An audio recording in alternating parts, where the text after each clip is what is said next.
Hi friends, video నచ్చితే like చేయండి. ఇక శౌర్య అక్షయ్ని నన్నే ఎదిరించి నా ఇంట్లో ఉండాలని ఎలా వచ్చావు అని అడుగుతూ ఉంటుంది. నిన్ను ఎదిరించాలని నేను రాలేదు శౌర్య, అవరి మేడం గారు అభిమానంతో నన్ను తీసుకువస్తే వచ్చాను అని అక్షయ్ అంటుంది. నిన్ను తొందరలోనే ఈ ఇంటి నుంచి బయటకు పంపిస్తాను చూడు అని శౌర్య అంటుంది. అసలు ఈ ఇంట్లోకి వస్తానని నేను కానీ నువ్వు కానీ అనుకోలేదు. ఈ ఇంటికి రప్పించడం ఆ అమ్మవారి సంకల్పం, పంపించడం కూడా ఆవిడ సంకల్పం అయితేనే బయటికి వెళ్ళిపోతాను. ఏం జరుగుతుందో ఎవరికి తెలుసు అని అక్షయ అంటుంది. నిన్ను పంపించడం అమ్మవారి సంకల్పం కాదు, ఈ శౌర్య సంకల్పం. నువ్వు మా ఇంట్లో ఉండటం మా గ్రానికి కూడా ఇష్టం లేదు. మా గ్రాని కూడా నిన్ను ఎక్కువ రోజులు ఇంట్లో ఉండనివ్వదు అని శౌర్య అంటుంది. పెద్ద ఆవిడ నన్ను అపార్థం చేసుకుంటున్నారు.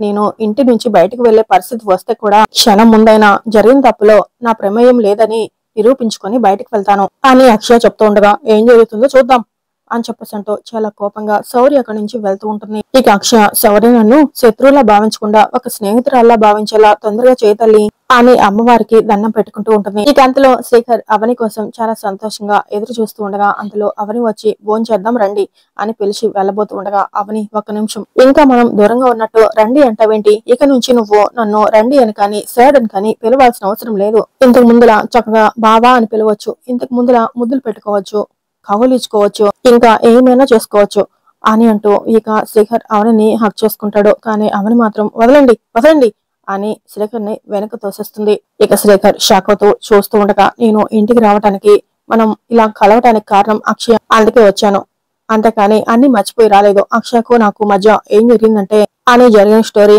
అవని శేఖర్ కి చెప్తూ ఉంటుంది.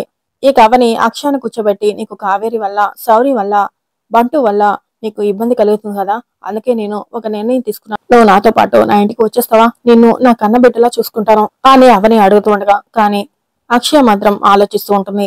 ఏం ఆలోచిస్తున్నావు? నేను బాగా చూసుకుంటాను అని నీకు నమ్మకం లేదా అని అడుగుతుండగా ఉంది, మా ఇంటికి అన్నారు కదా, మరి మీ ఇల్లు అంటే అని అడుగుతూ ఉంటుంది. మా అక్క వాళ్ళ ఇల్లు అని అవని చెప్తూ ఉండగా అది మీ ఇల్లు ఎలా అవుతుంది?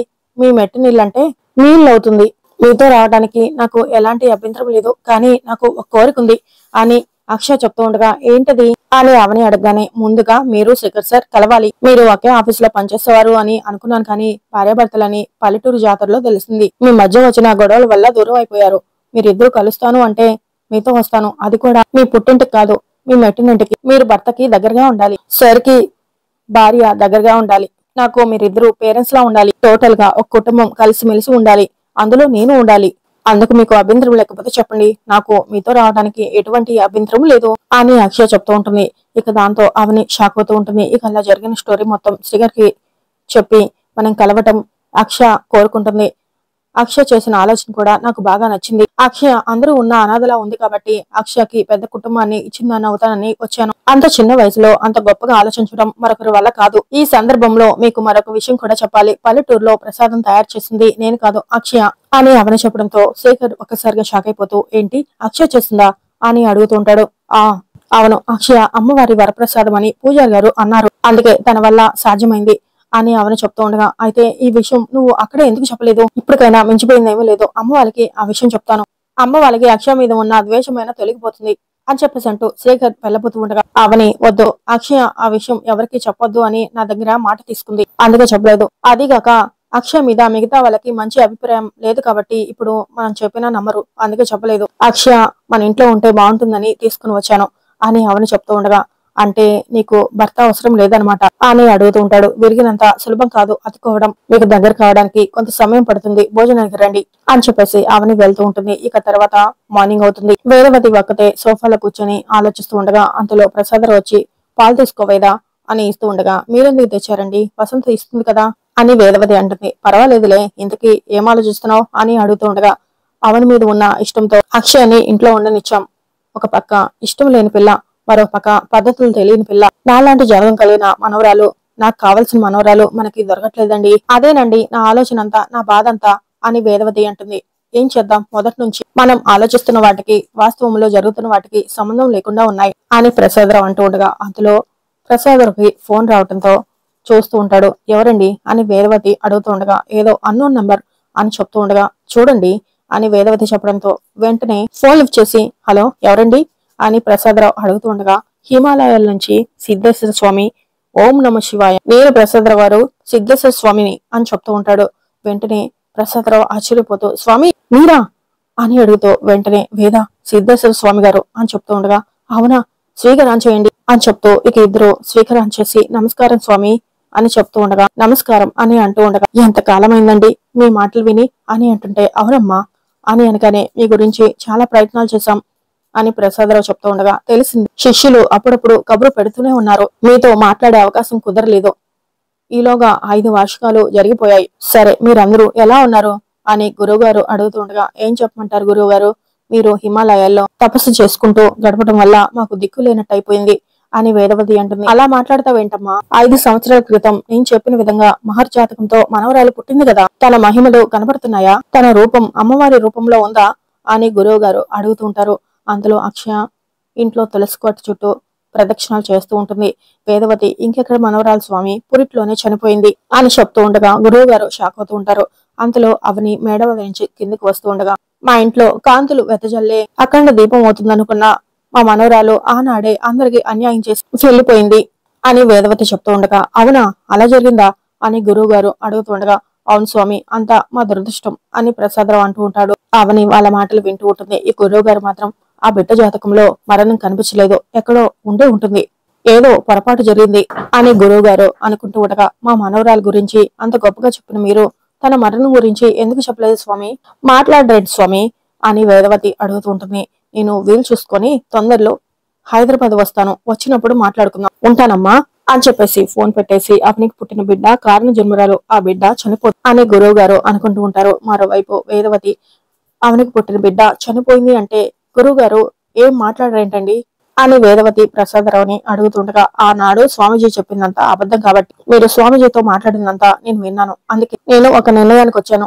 దైవాన్ని ఎలా నమ్మటం మానేశారు దైవం నిజమని చెప్తూ తిరుగుతున్న ఇలాంటి స్వామీజీలు కూడా నమ్మటం మానేస్తాను దేవుళ్ళు పూజలు యాగాలు యజ్ఞాలు హోమాలు అన్ని మూఢనమ్మకాలు అని అవని అంటుంది అలా మాట్లాడకవని దైవ భక్తిని మూర్ఖత్వంగా మార్చుకోకు నాస్తికురాలుగా మారిపోకు అని వేదవతి చెప్తూ ఉండగా పల్లెటూరు వచ్చింది మీ పరువు కాపాడడానికి దైవభక్తి ఎక్కువే కాదు అని అవని అంటుంది దైవ భజనలు చేయాల్సిన నీలాంటి పరమ భక్తురాలై ఇలాంటి వ్యాఖ్యలు చేయటం చాలా బాధగా ఉందమ్మా అని ప్రసాదరావు అంటుంటే దేవుడి మహిమలు ఏమీ ఉండవు అంతా మన తలరాతలో ఉంటుంది అది మీకు తొందరలోనే అర్థమవుతుంది అని అవని అంటుంది తలరాత విధిరాతమ్మా ఎవరు రాయలేరు విధాతే రాయాలి అని వేదవతి అంటుంది మీ నమ్మకం వేరు నా నమ్మకం వేరు అని అవని అంటుంది పిచ్చిగా మాట్లాడుకో అని వేదవతి అంటుంది వాస్తవాల్ని తెలుసుకున్నాను అందుకే ఇలా మాట్లాడుతున్నాను అని అవని అంటుంది మీ ఇద్దరి నమ్మకాలు ఒకటి కావాలని కోరుకుంటున్నాను ముందు మీరు గొడవ పట్టం ఆపండి అని ప్రసాదరావు చెప్పడంతో ఇక అవని అక్కడి నుంచి వెళ్తూ ఉంటుంది ఇక తర్వాత చీకటి పడిపోతుంది ఇక మళ్ళీ మార్నింగ్ అవుతుంది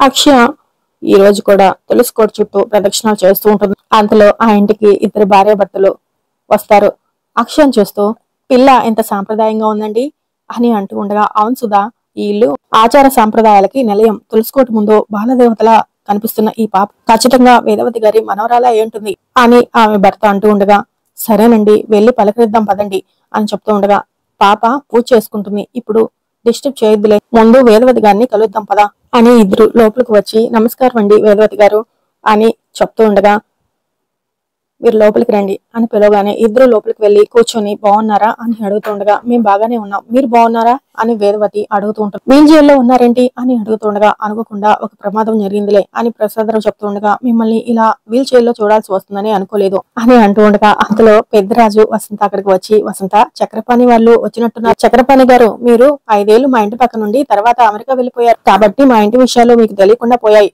నా కళ్ళు పోవడం అత్తయ్య గారికి కాళ్ళు సహకరించకపోవడం చాలా జరిగిపోయాలండి ఎలా ఉన్నారు అని ముందుకు వెళ్ళిపోతూ పెద్దరాజు పడబోతూ ఉండగా అందులో రాధాకృష్ణ లావణ్య కృష్ణ నిహారిక అందరూ వచ్చి రాధాకృష్ణ పెద్దరాజుని పట్టుకొని అలా పోసుకొచ్చినట్టు మన ఇంటి విషయాలని ఎందుకు చెప్తున్నావు బావా అని రాధా అంటాడు మనం గనక అవకాశం ఇస్తే డైలీ సీరియల్ మొత్తం చెప్పుకుంటూ కూర్చుంటాడు అని లావణ్య అంటుంది అంతలో అవనికుడు వచ్చి నమస్కారం అండి చాలా కాలం తర్వాత వచ్చారు అని అడుగుతుండగా అవునమ్మా అవని అమెరికా నుంచి మొన్ననే వచ్చాం ఒకసారి అందరినీ కలిసి వెళ్దామని ఇలా వచ్చాం అని చెప్పేసి అంటూ బయట మీ మనవరాల దర్శనం అయింది మీ మనవరాలు చాలా బాగుంది వేదవతి గారు అని ఆ వచ్చిన వాళ్ళు చెప్తూ ఉండగా నా కూతురే అండి మా వంశానికి మొదటి వారసురాలను ఇచ్చింది నేనే అవునండి రెండో తంటైనా మాకు మాత్రమే ఆ అదృష్టం కలిగింది అని కృష్ణ నిహారిక చాలా గొప్పగా చెప్తూ ఉండగా అవునులే మీకు మాత్రమే కలిగింది మాకు కలగలేదు అని దెప్పి పొడగో అని లావణ్య అంటుంది అరే నేను అలా అనలేదక్క అని నిహారిక అంటే మాకు తెలుసులే నీ నిగూఢ అర్థాలకి అర్థం ఏంటో మాకు తెలియదా అని లావణ్య అంటుంటే, అరే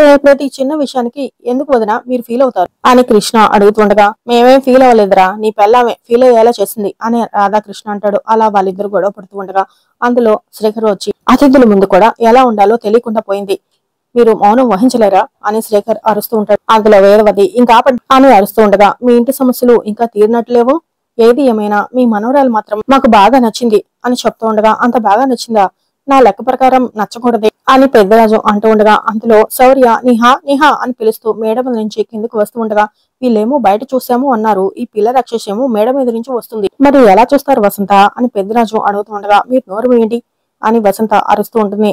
ఇక శౌర్య కిందకు వచ్చి, నా వీడియో గేమ్ కనిపించట్లేదు నిహా అని శౌర్య అడుగుతుండగా, ఇదిగో ఈ పాపే మా మనవరాలు, పేరు శౌర్య అని వేదవతి చెప్తూ ఉండగా, ఇదిగో నా కూతురు ఫ్యూచర్ లో మా అమ్మ స్థానానికి వెళ్తుంది, ఈ వంశానికి ఏకైక మనవరాలు మా శౌర్యనే అని కృష్ణ నిహారిక చాలా గొప్పగా చెప్తూ ఉండగా, మేము చూసింది ఈ పాపని కాదండి అని సుధా అంటుంది. మరి ఏ పాపని అని అడుగుతుండగా, అందులో బయట నుంచి అక్షయ లోపలికి వస్తుండగా, ఇదిగో ఈ పాపే అని చెప్తూ ఉండగా, బయట తులసి కోట దగ్గర ప్రదక్షిణ చేస్తూ ఒక ఎంత బాగా పడిందో తెలుసు, ఈ పాపే మీ మనవరాలు అయి ఉంటుంది అనుకున్నాం కాదా, మరి ఈ పాప ఎవరు అని చక్రపాణి అడుగుతుండగా, దీని పేరు అక్షయ, ఇది మా ఇంట్లో పని మనిషి అని శౌర్య చెప్తూ ఉండగా, ఇంత చిన్న పిల్ల మీ ఇంట్లో పని మనిషా అని వచ్చిన ఆవిడ అడుగుతూ ఉండగా, అవును అని శౌర్య అంటుంది.